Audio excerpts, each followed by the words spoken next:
여러분 여행 좋아하시죠? 어떤 분이 이런 이야기를 하는 걸 들었습니다. 아주 뭐 명언 같은 이야기인데, 가슴이 떨릴 때 여행 가야지 다리가 떨릴 때는 여행 못 간다. 힘 있을 때 여행 가라 그런 얘기죠. 요즘 세대들 뭐 그렇게 표현해도 될는지 모르겠지만 아주 그 여행은 삶의 필수가 된 것처럼 보입니다. 그만큼 여행이 아주 삶의 중요한 요소가 됐다라고 하는 이야기죠. 제가 이 이야기를 하면서 생각나는 게 뭐냐면, 제가 대학 들어갈 때 여행 자유화가 됐어요. 1989년에. 그러니까 그 전까지는 외국에 나가는 것이 쉽지가 않았다는 거죠. 나라의 허락을 늘 받았다라는 겁니다. 그래서 그 전에는 해외여행 다녀본 사람을 만나본 적이 없었어요. 해외여행 다녔다는 얘기도 들어본 적이 없고.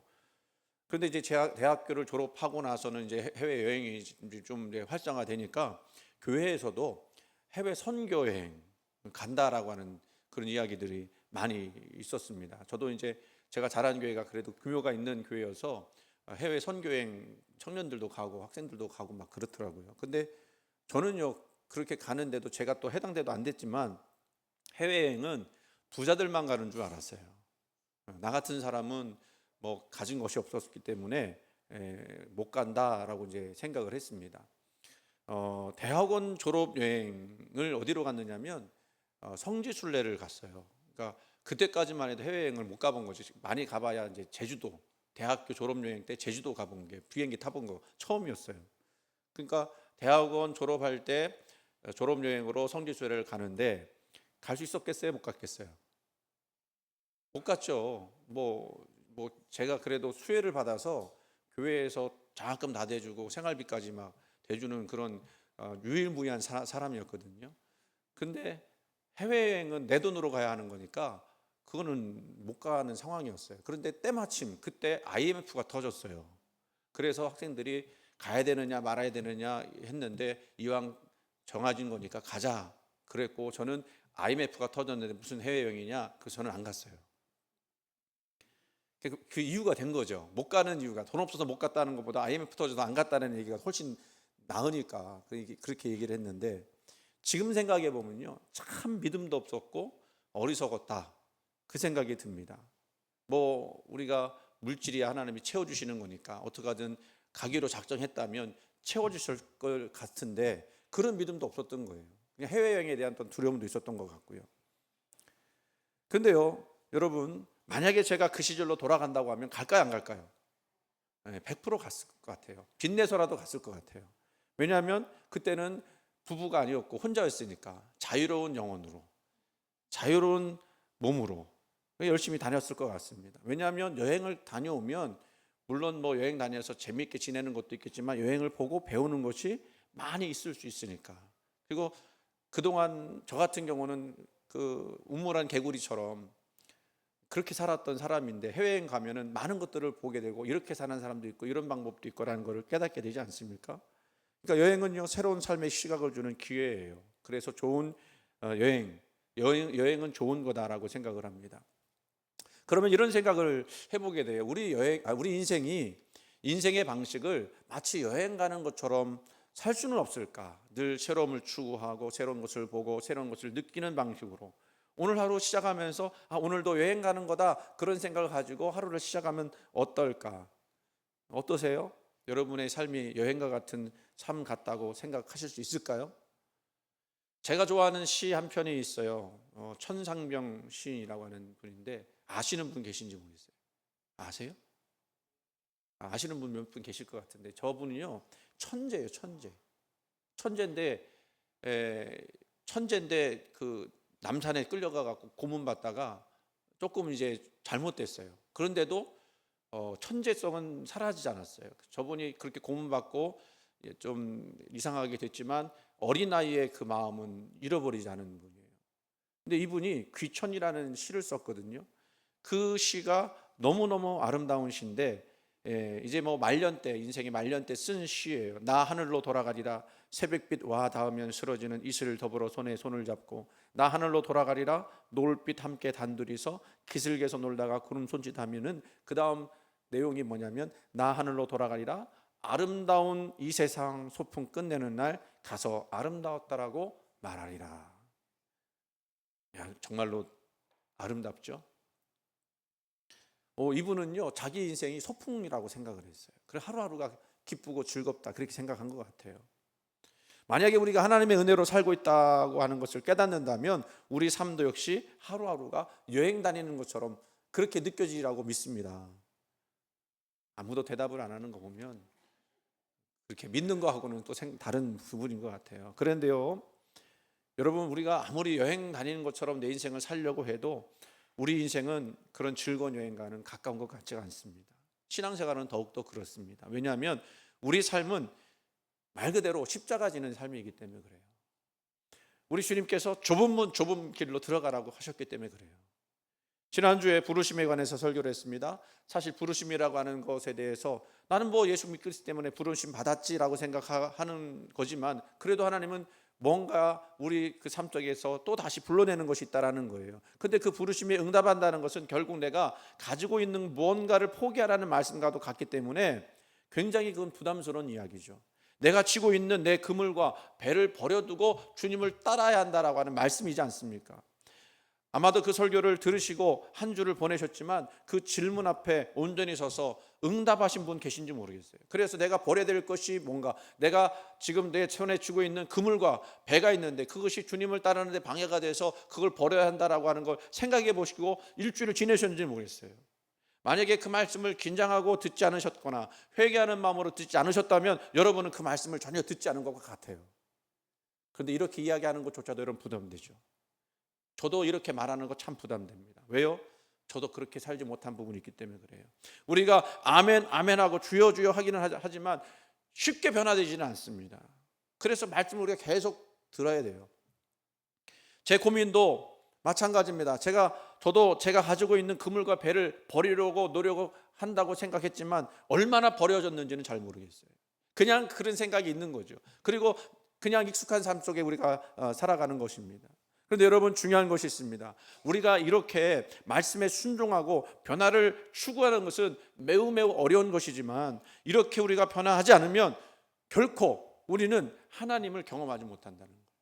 하나님의 기적도 경험하지 못하는 거예요. 우리가 기억해야 될 것이 있습니다. 우리는요 늘 어떤 생각하느냐면 하나님이 내 인생 가운데 뭔가 대단한 것을 좀 보여주셨으면 좋겠다. 나를 특별히 생각하셔서 나를 대단히 여기셔서 나를 사랑하셔서 남들이 경험하지 못하는 어떤 그런 특별한 경험들을 했으면 좋겠다 라고 하지만 여러분, 그것을 우리가 경험하지 못하는 이유가 있어요. 말씀에 순종하지 않기 때문에. 베드로가 물 위를 걸어오시는 주님을 보고 이렇게 말하죠. 주여, 만일 주님이시여든 나를 명하사 물 위로 오라 하소서 하니 라고 마태복음 14장 28절 말씀에 이야기합니다. 베드로가 원했던 것은요, 멀리서 물 위를 걸어오시는 예수님을 보면서 나도 예수님처럼 물 위를 걸었으면 좋겠다 생각을 했고 주님께 허락을 구했습니다. 주님이 오라 그렇게 말씀하세요. 결국 베드로는요 물 위를 걷죠. 그 말씀만 듣고. 하지만 뒤에 말씀 보니까 바람을 무서워하다가 물에 빠지고 말았습니다. 예수님이 이 베드로를 건져주시면서 이렇게 말씀하세요. 믿음이 작은 자여 왜 의심하였느냐. 이 말씀만 보면 베드로는 정말 믿음 없는 사람이 되어버린 것처럼 느껴져요. 그러나 여러분, 우리는 이 베드로를 볼 때 물 위를 걷고자 했던 그 믿음까지 탓할 필요는 없습니다. 저는 그 믿음만큼은 칭찬들어 마땅하다고 생각합니다. 왜냐하면 베드로 외에는 그 어떤 누구도 배 밖으로 나가서 물 위를 걸으려고 했던 그 믿음조차 갖지 못했기 때문에 그래요.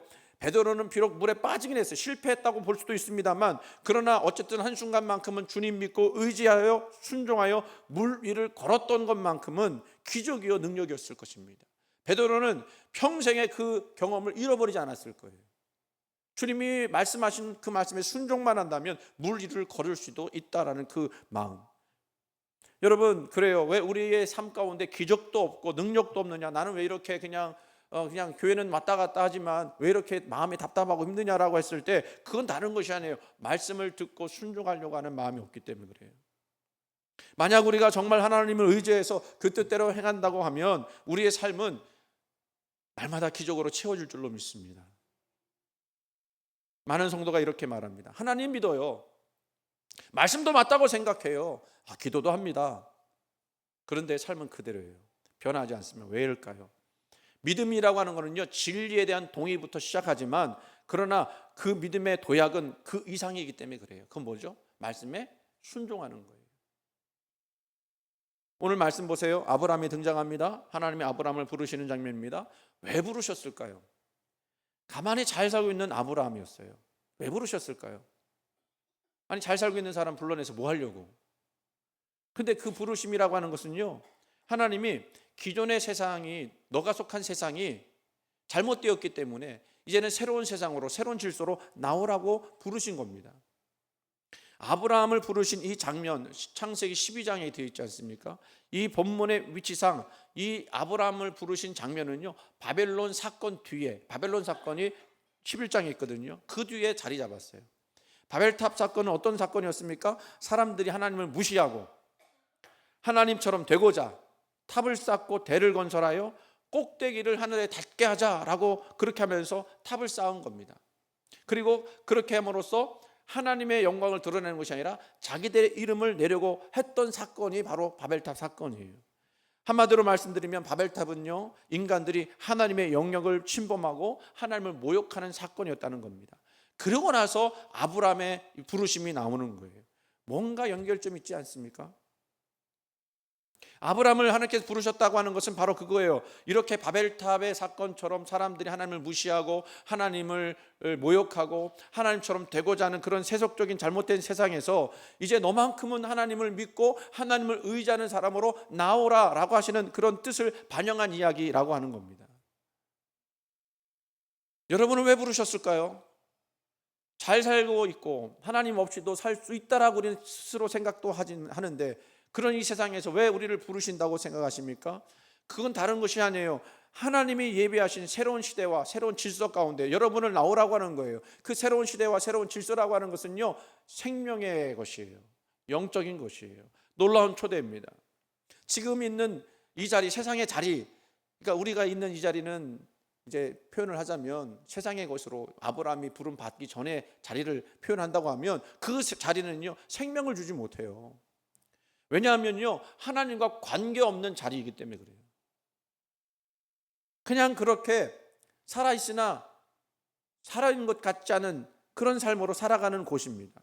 그러나 하나님이 부르시는 곳은 어떤 곳입니까? 하나님의 인도하심이 있어요. 하나님의 통치하심이 있어요. 그래서 하나님의 역사가 있는 것입니다. 그래서 결국은 생명으로 이끌어 주시는 거죠. 그러기에 저와 여러분도 부르시는 거예요. 왜? 사랑하시기 때문에. 근데 그 초대 역시 우리 지난주에 베드로에게 말씀하셨던 것처럼 배를 버려두고 그물을 버려두고 넌 나를 따르라, 그 불편하게 했던 내용처럼 오늘 말씀도 사실은 불편한 내용입니다. 그 내용이 어떤 것입니까? 1절 말씀 같이 읽어볼까요? 너는 너의 고향과 친척과 아버지의 집을 떠나 내가 내게 보여줄 땅으로 가라. 아멘. 여러분, 이 말씀 자주 들었죠? 아브라함 땅 얘기 나오면 창세기 12장 1절 말씀에서 그거를 줄줄줄 외웠습니다. 그 옛날 성경에는 본토 친척 아비 집이라고 했거든요. 근데 이제 개역 개정에서는 고향과 친척과 아버지의 집을 떠나라라고 이야기합니다. 여러분, 그냥 이게 우리가 성경에 있으니까, 그리고 아브라함한테 주신 말씀이니까 그냥 넘어가게 됐지만, 만약에 지금 누군가가 우리에게 이런 말씀을 저에게 했다고 한다면 당황스러운 말 아니겠어요? 아브라함도 그럴 수밖에 없습니다. 왜 그렇습니까? 자기가 속했던 그 공동체를 떠나서 아무 기반도 없는 다른 곳으로 간다라고 하는 것은 굉장히 힘든 일이에요. 왜냐하면 그때 당시에 열악한 그 상황을 보면 그 있는 자리가, 가야 할 자리가 뭐 어떤 복지제도가 더 특별한 것도 아니고, 또 당시에 어떤 그런 사회적인 울타리가 잘 되어 있는 것도 아니고, 그런 데를 간다고 하는 것은 목숨을 거는 것과 같은 것이라는 겁니다.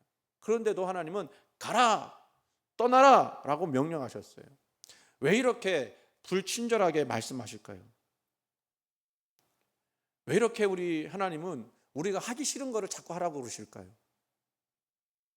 그것은요, 믿음의 도약이라고 하는 건, 믿음으로 한 단계 더 성장할 수 있는 방법은요, 익숙한 데서 떠나야 되는 데서부터 시작한다는 거예요. 그러면 하나님이 떠나라고 했던 그 세 가지, 그건 뭘까? 하나님은요, 이렇게 말씀하시는 거예요. 믿음은 단순히 생각만 하는 문제가 아니라 자리의 문제다. 내가 어떤 자리에 들어가야 할 것인지를 생각하는 거다. 그러니까 여러분이 어떤 자리로 나가느냐, 그것이 믿음을 증거하는 것이 될 것입니다. 하나님이 아브라함에게 떠나라고 했던 세 가지, 너의 고향을 먼저 떠나라고 그랬죠. 그것은요, 익숙함에서 떠나라는 뜻이에요. 여러분, 사람은요, 아프지 않으면 잘 움직이지 않아요. 뭔가 아파야 이건 뭔가 바꿔야 되겠구나 생각으로 움직여요. 만약에 아프지 않으면 그냥 괜찮거든요. 당장 문제가 없거든요. 그냥 불편한 거 견딜만 하면 그냥 거기에 머물러요. 고향이 딱 그렇습니다. 고향은요, 위험하지 않죠. 큰 실패가 없습니다. 이미 살아온 방식이고 검증된 선택입니다. 그런데 하나님은 아브라함의 그런 고향을 떠나라고 하는 거예요. 왜 그럴까요? 고향이 나빠서가 아니에요. 고향은 우리에게 정말 뭐 영혼의 안식과 같은 데 아닙니까? 그런데 아브라함에게 있어서 그 자리는 더 이상 잘할 수 있는 자리가 아니기 때문에 그렇습니다. 마치 이와 같습니다. 아이에게 신발을 사줬어요. 그리고 잘 맞아요. 문제가 없어요. 그래서 계속 변화되지 않아도 될 것 같다 생각해서 계속 그 아이에게 신발을 신긴다고 하면 어떻게 되겠습니까? 그 아이는 계속 자라나는데 신발이 아플 거예요. 자라지 못할 것입니다. 하나님은요, 이 아브라함을 부르실 때에 그냥 이 아브라함을 편안한 어른으로 남기기를 원하지 않으셨어요. 이 사람을요, 믿음의 사람으로 키우시기를 원하셨어요. 그래서 말씀하십니다. 지금은 괜찮지만 거기는 내가 머물 자리가 아니다. 오늘 우리도 비슷하죠. 늘 하던 방식의 신앙 모습, 익숙해서 질문하지 않는 그런 예배, 바뀌지 않아도 그냥 안전하게 느껴지는 자리. 하나님은 지금도 이렇게 묻고 계셔요. 편하긴 한데 거기서 내 믿음이 자라고 있느냐? 네가 있는 그 자리가 너의 믿음을 키우고 있느냐? 여러분, 우리는요, 본능적으로 편안한 자리만을 추구합니다. 나를 편안하게 해주는 자리를 원해요. 그런데 생각해 봐야 합니다. 이 자리가 나를 믿음으로 도약하게 하는 자리인가? 주님 말씀 아니면 안 되는, 주님의 인도하심 아니면 안 되는 그런 자리인가? 하나님은요, 아브라함을 부르실 때 주님 아니면 안 됩니다라는 고백하시기 위해서 우리를 부르신 줄 믿으시기 바랍니다. 그 다음에 친척이라고 하는 것을 떠나라고 그랬어요. 그건 뭐냐면 사람의 의존을 떠나라는 겁니다. 여러분, 친척의 의미는 뭐냐면요, 영적 의미는요, 사람의 의존을 말해요. 친척은 든든하죠. 내 편이 되어줍니다. 누가 뭐라 하면 대신 말해줍니다. 아브라함에게 친척은요 안전한 벨트와 같아요. 그런데 하나님은요, 그 안전벨트를 풀라고 하는 거예요. 새로운 안전벨트를 매라고 하십니다. 왜냐하면 믿음이라고 하는 것은요, 누군가가 대신 붙들어 줄 수 있는 것이 아니기 때문에 그래요. 우리도 모르게 이런 신앙 가질 때가 많습니다. 어떤 신앙이에요? 저 사람은 내가 믿고 의지할 만해. 사람을 의지하는 거죠. 그리고 저 사람도 저렇게 하니까 나도 그렇게 할 수 있어. 그런데 하나님은 어느 순간 이 질문을 하시는 겁니다. 그래서 네가 지금 의지하는 것이 사람이냐 나냐? 부모의 신앙 내가 그대로 갖는 것이 아니잖아요. 내가 가져야 돼요. 목사님이 성령 충만하다고 해서 여러분도 자연스럽게 당연하게 성령 충만한 게 아니에요. 공동체 신앙이 괜찮아서 내 신앙을 버텨두게 하게 했지만 대신 걸어주지 못합니다. 신앙은요 1대1이에요. 누구하고 1대1이에요? 하나님과 나하고 1대1이에요. 믿음의 도약은 언제 일어납니까? 이런 사람에 대한, 공동체에 대한 그런 의존을 버릴 때, 다시 말씀드리면 사람의 박수를 잃어버릴 각오를 할 때 우리는 성장하게 돼요. 사람 시각 바라지 않고 하나님 앞에 나는 어떤 존재일까? 그래서 인간의 의지를 버리는 그 두려움을 떠나서 하나님만을 붙들겠다고 결정할 때 우리는 도약하게 돼요. 아마 이것에 대해서는 너무나 잘 알고 계신 분들일 겁니다. 그리고 그렇게 하려고 애를 쓰실 것입니다. 아브라함은요, 그래서 사람의 울타리를 던져버리고 나갔고 그 자리에서 하나님을 직접 경험하기 시작했죠. 믿음의 조상 아브라함은 거기서부터 시작된 거예요. 세 번째는 아버지의 집이라고 그랬습니다. 이거는요, 과거의 정체성이에요. 이제 깊은 이야기입니다. 하나님은 단순하게 어떤 공간에서 다른 공간으로 옮기라 하신 것이 아니에요. 아버지의 집이라고 하는 것은요, 나를 성장시킨 곳이죠. 내가 자라나고 내가 큰 곳, 다시 말씀드리면 나의 정체성이 세워진 곳입니다. 그런데 하나님은 그 정체성의 뿌리를 건드시는 거예요. 아버지의 집은 이런 말로 표현할 수 있습니다. 나는 원래 이런 집안 사람이야. 나는 원래 이런 성격이야. 나는 이 정도까지가 한계야. 나는 그렇게 컸어. 이게 사실은 문제가 있어 보이지는 않습니다. 뭐 그냥 그런 사람인가라고 평가할 수 있는 거예요. 나를 설명할 때 이렇게 표현하는 것입니다.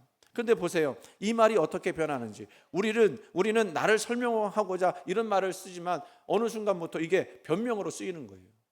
나는 이거밖에 안 되는 사람이라고. 나는 원래 소심해서 이런 환경에 자라서 이렇게밖에 못하는 거예요. 나는 신앙 체질이 원래 이래서 나는 다른 거 못해. 우리 그런 표현을 많이 쓰지 않습니까? 다 이것밖에 안 돼라고. 이게 아버지의 집이에요. 나의 정체성이 그거밖에 안 된다고 하는 생각하는 그런 마음이에요. 우리는요, 저도 마찬가지지만 뭐 많이 이제 좋아지긴 했지만 뭐가 있느냐, 자격지심이 있어요. 저 솔직히 말씀드리면 젊었을 때 목회할 때요, 큰 교회에 있는 목사님들이 너무 부럽고 그에 비해서 나는 너무 작은 교회인 것처럼 느껴져서 막 자격지심이 생기는 거예요. 그리고 나는 뭐가 못났나, 나는 왜 이렇게 잘나지 못해서 왜 이렇게밖에 못하나, 이런 생각했거든요. 여러분도 그런 부분 있으셨죠? 지금 뭐 그런 거 없으신 분도 계실 거예요. 그래서 그런 얘기 하더라고요. 젊었을 때 동창회는 안 나가는데 나이 들어서 동창회 나간대요. 젊었을 때 동창회 나가면 잘난 사람들만 있는데 나이 들어서 동창회 나가니까 다 상처만 입은 사람들. 어떤 사람이 갔는데 자기 남편은 6천억 버는 사람이고, 어떤 사람은 자기 아들 둘이가 서울대를 들어갔고, 뭐 어떤 사람은 뭐가 잘났고. 근데 나중에 이야기하다 보니까 막 울더래. 그 사람들이 6천억 버는 사람 남편은 안 들어온대 집에. 두 아들이 서울대 간 그 집안의 막내 아들은 또 그렇지 못하대. 말썽쟁이. 그러면 그렇게 보면서 인생은 다 비슷비슷하구나 생각을 하면서 자격지심이 많이 없어졌다고 그러는데, 그래도 역시 우리는 그런 자격지심이 있는 거예요. 비교심이 있고요, 열등감이 있는 거예요. 나이가 들면 사실은 열등감이 사라지는 건 아니죠. 그냥 열등감을 내가 잘 다룰 수 있을 뿐이지. 그리고 그거를 내가 이렇게 좀 하는 것 뿐이지. 사실은 다 있어요. 그런데 그 열등감을 이렇게 다루면서 나는 원래 이런 사람밖에 안 돼라고 이야기하면서 자기 변명 삼고 자기를 교묘하게 속이는 거예요. 근데 하나님은요, 그런 아브라함에게 이렇게 말씀하시는 거예요. 너의 정체성, 네가 잘한 그곳에 떠나라 하는 얘기는, 이제부터 내 인생은 과거에 너를 정의하는 그것이 아니라 내가 너를 부르는 것으로 너를 정의하겠다라고 이야기하시는 거예요. 위대한 말씀이에요, 여러분. 하나님의 부르심은요, 단순히 자연인 아브라함으로 부르시는 것이 아니라 하나님의 사람, 하나님의 인도를 받고 하나님의 통치 안에서 들어온 그 하나님의 사람 아브라함으로 부르시는 거죠. 그래서 이제 아브라함은 자기 정체성을 다시 쓰는 거예요. 너는 절대로 데라의 아들이 아니다, 하나님의 부르심을 받은 사람이다, 이렇게 생각하고 살아라 하는 거예요. 내 과거의 결과물이 너를 만들었다고 하지만, 그러나 이제부터는 내가 지금 너를 부르고 있으니까 이 부름받은 사람으로 살아가야 한다라고 말씀하고 있는 거예요. 이 세 가지를 묶는 한 문장, 고향은 편안함, 친척은 의존, 아버지의 집은 자기 규정이죠. 하나님은 이 세 가지를 지나쳐서 이제 진짜 믿음의 자리로 가라고 말씀하시는 거예요. 이제 중요한 것이 남았습니다. 그게 뭘까요? 부름받았으니 아브라함이 뭐 해야 돼요? 자기 결단해야 돼요. 그래서 4절 말씀 보겠습니다. 4절 말씀 보니까 이에 아브라함이 여호와의 말씀을 따라갔고 라고 말씀해요. 보니까요, 이 한 문장에 아브라함의 믿음이 다 들어있어요. 왜 그리 가야 하느냐고 따지지 않았습니다. 무슨 조건을 좀 나한테 주셔요, 그래야 내가 믿고 따라가지 않겠습니까? 이런 것도 원하지 않았습니다. 내가 갈 만한 어떤 보증도 좀 주세요, 이런 것도 요구하지 않았습니다. 그냥 아브라함의 이런 모습, 무엇을 의미하느냐?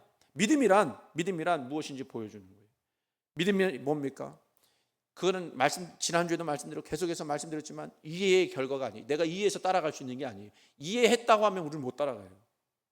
이해가 안 돼도 그냥 순종의 선택인 거예요. 이해할 만해서 손해볼 것이 없기 때문에 따라가는 것은 믿음이 아닙니다.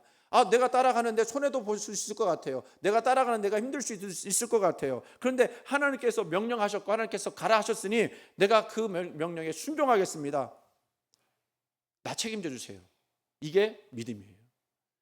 그래서 이 말씀에 대해서 히브리서 11장 4절에서는 이 아브라함에 대해서 뭐라고 이야기했느냐면 갈 바를 알지 못하고 나갔으며 라고 이야기해요.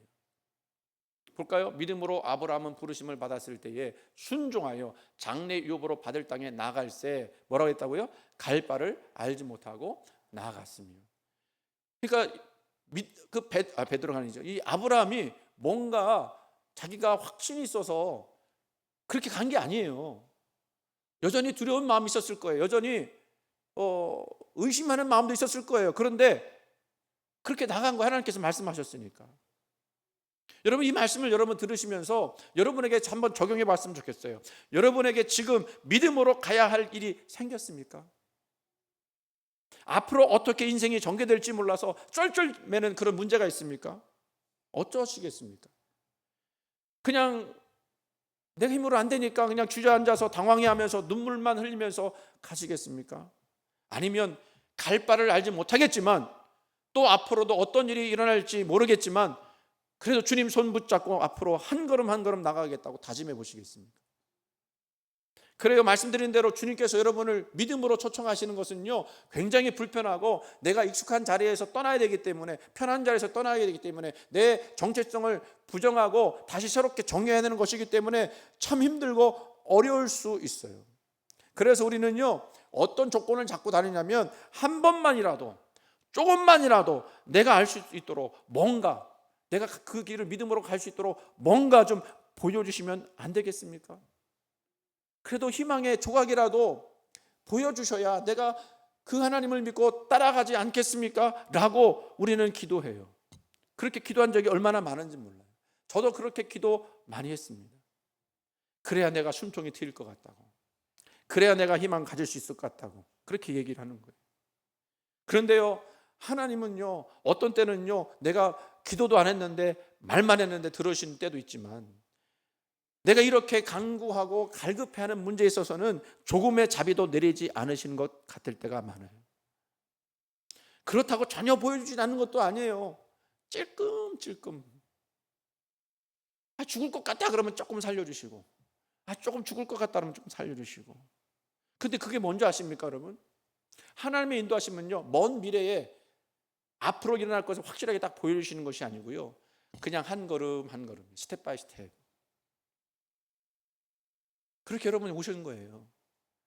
그리고 그렇게 오시니까 답답하고 힘든 거예요. 신앙생활이 뭔가 막 막힌 것 같은 느낌도 있는 거예요.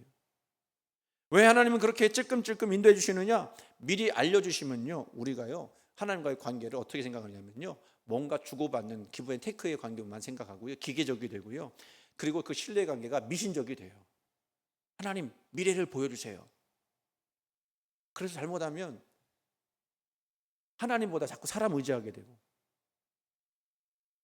하나님의 인도하심이 한 걸음씩 인 것은 우리를 하나님의 형상으로 빚어가기 위해서 하시는 뜻입니다. 그렇게 안 하면 우리는 하나님을 의지하지 않아요. 한 걸음씩 주님 손잡고 걸어가면서 우리는 하나님과 뭐 하는지 아십니까? 교감하고 교통하고 상생하면서 주님을 닮아가게 돼요. 십자가를 생각하게 돼요. 주님 걸어가신 이 길이 주님 어떻는지 내가 조금 알게 됐습니다. 그 십자가의 고통이 이제 어떤 것인지 알게 됐습니다. 그러니 여러분, 눈물만 나는 길을 걸어가는 것 같아도 하나님을 무한 신뢰하시면서 한 걸음씩 나아갑시다. 어려운 줄 알아요. 믿음 생활 힘든 줄도 알아요. 내 마음 같지 않은 상황과 관계들로 인해서 눈물도 나고 상처도 많이 받습니다. 그러나 여러분, 주님이 함께 하십니다. 주님이 여러분 안아주세요. 주님이 여러분 그 인도하심 따라서 새롭게 하실 줄로 믿습니다. 그렇게 하시는 하나님을 믿읍시다. 놀라운 것은 뭔지 아십니까? 그렇게 갈 바도 알지 못하고 매일 헤매고 넘어질 그 아브라함이 그 부름 받았다고 해서 막 아름답게 성화돼서 막 그 믿음의 역사를 막 이러는 건 아니잖아요. 나중에 보면 마누라도 팔아버리고 뭐 믿음도 실패하고 뭐 이러지 않았습니까?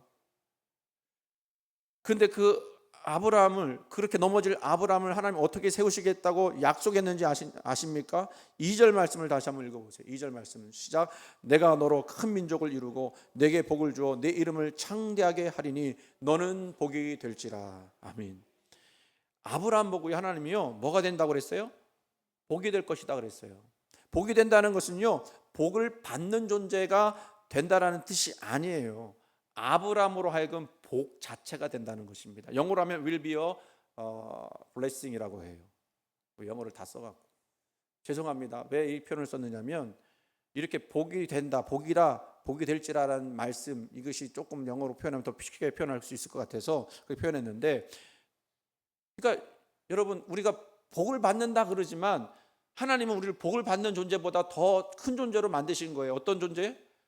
복 자체예요. 복 자체. 여러분 삶 자체가 복이에요. 믿으십니까? 우리가 그거를 깨닫지 못하고 살아갈 뿐이지 하나님은 우리를 복되게 하신 거예요.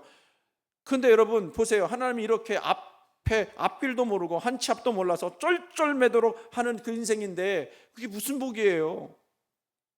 근데 그렇게 하시는 이유가 뭐냐면 우리를 복된 존재 만드시기 위해서 그렇게 하신 거죠. 그럼 여기서 우리가 생각해 보는 게 뭐예요? 뭐가 복이에요? 뭐가 복이에요? 여러분 뭐가 복이에요? 뭐 돈 많이 버는 게 복이에요? 뭐 건강하게 되는 게 복이에요? 뭐 우리 자식들이 내가 원하는 대로 뭐 좋은 대학 좋은 어떤 결과들을 맺는 게 그런 게 복이에요? 그것도 복이죠. 하나님께 주신 복의 열매들이긴 합니다만 그게 복이 아니고요.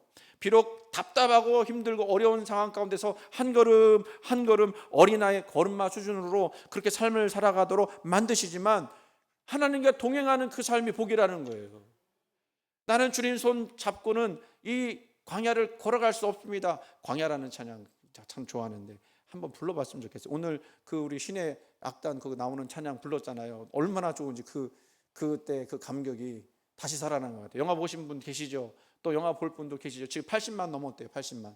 100만을 향해서 가는 거예요. 처음에는 그 극장도 몇 개 앉아갖고는 그냥 보는데도 불편했는데 이제는 막 사람들이 막 보니까 우리 딸이 그러는데 11번 본 사람도 있대요. 11번. 여러분 가서 보세요. 그냥 찬양도 좋고요. 내용도 너무 좋아요. 그 내용도 가만히 생각해 보니까 그런 거예요. 그 사람들이 처음에는 혁명적으로 뭐 가열차게 우리가 예수 믿는 사람처럼 보여야 된다 그렇게 하다가 찬양 듣다가 하나님 만난 거 아니에요. 하나님이 부르시는 거 아니에요. 너 그 자리에서 나와야 한다라고 하니까 이 사람들이 죽을 줄 알면서도 그 사람 탈출시키고 자기들은 나중에 총살당해서 죽고. 여러분 그렇게 생각하면 예수 믿으니까 죽네 이렇게 결론 내려야 될까요? 예? 아니죠. 하나님이 더 좋은 곳으로 그 사람들을 부르시는 거예요. 그 사람들은 이 땅에서 누리지 못했던 하나님의 영광을 보고 그 발걸음을 옮긴 거예요. 믿음에 순종을 한 거예요. 여러분 어려우세요? 힘드세요? 저도 힘들어요. 그렇게 얘기하면 또 목사님은 뭐 때문에 힘드실까? 제가 금요기도 때 저의 개인적인 문제 때문에도 힘들다 그랬더니 집사님이 목사님 뭐가 힘드세요? 그랬어요. 그냥 힘든 거예요. 있는 거예요. 뭐 인생 살아가면서 힘든 거지 뭐 그냥. 응? 근데요 어렵고 힘드니까 하나님 나와 동행하시지 않는 것처럼 느껴질 뿐이지 여러분 복 자체예요. 하나님과 동행하시니까 여러분을 통해서 복이 흘러갈 거예요. 유통될 거예요. 하나님 그렇게 만드실 거예요. 하나님께서 여러분과 동행하시면서 여러분이 가는 곳마다 그 하나님의 은혜가 넘쳐나도록 그렇게 만드실 거예요. 우리 그거 믿읍시다. 그리고 담대하게 선포했으면 좋겠어요. 나는 지금 어린아이처럼 걸음마 수준처럼 한 걸음 한 걸음 앞길도 모르고 헤매고 지금 어떻게 될지 몰라서 가슴 답답하고 살지만 그런 하나님은 나를 복된 존재로 만드실 것임을 나는 믿습니다. 그렇게 믿고 나가야 되는 거예요. 여러분 이 설교의 마지막 적용은요 명령이 아닙니다. 질문입니다. 하나님을 믿지만 아직 떠나지 못했던 고향 있습니까? 익숙한 어떤 것, 신앙의 결정을 미루게 만드는 어떤 내가 의지하는 사람, 하나님보다 자꾸 의지하는 거, 그 시선은 무엇입니까? 나는 원래 이런 사람이야 라고 자기를 규정하고 더 이상 하나님 앞에 나가지 못하게 만드는 그 아버지의 집은 무엇입니까? 하나님 지금 말씀하시는 거예요. 지금 내가 머무는 자리가 내가 약속한 땅은 아니다. 내가 약속한 땅은 거기서 한 걸음 한 걸음 주님과 동행하면서 순종하면서 나가는 그 땅이다. 지난주에도 말씀드렸지만 하나님은 여러분 준비된 사람을 부르시는 것이 아니에요. 준비되지 않았어도요 그냥 나오라고 하는 거예요. 믿음의 도약은 담대한 사람이 하는 것이 아니에요. 믿음은 진짜 뭔지 아십니까? 한 걸음 한 걸음 주님 손 붙잡고 쩔쩔매면서도 힘들어하면서도 나 주님 손 아니면 안 됩니다라고 고백하며 나가는 사람이에요. 그래서 하나님은 이렇게 묻고 계십니다. 너가 믿고 있느냐? 라고 묻는 게 아니라 이제 떠날 준비가 됐느냐? 믿음으로 주님이 부르심을 믿고 한 걸음씩 한 걸음씩 주님 손 붙잡고 어쨌든 그 믿음의 발걸음을 내딛는 저와 여러분 되시기를 주님 이름으로 소원합니다. 이 시간 같이 기도할 때 하나님, 내가 그냥 편안하게 있었고 안전하게 있었던 그것만 좋아했는데 그것이 나의 신앙을 성장시키는 자리는 아니라고 한다면, 내가 정말로 버려야 될 것, 내가 정말로 떠나야 될 그것들을 알게 해주셔서 내 믿음이, 내 신앙이 하나님과 동행하고 하나님 손 붙잡고 나가는 그런 신앙의 믿음 가질 수 있도록 해달라고 우리 같이 한번 통성으로 기도하며 나가겠습니다.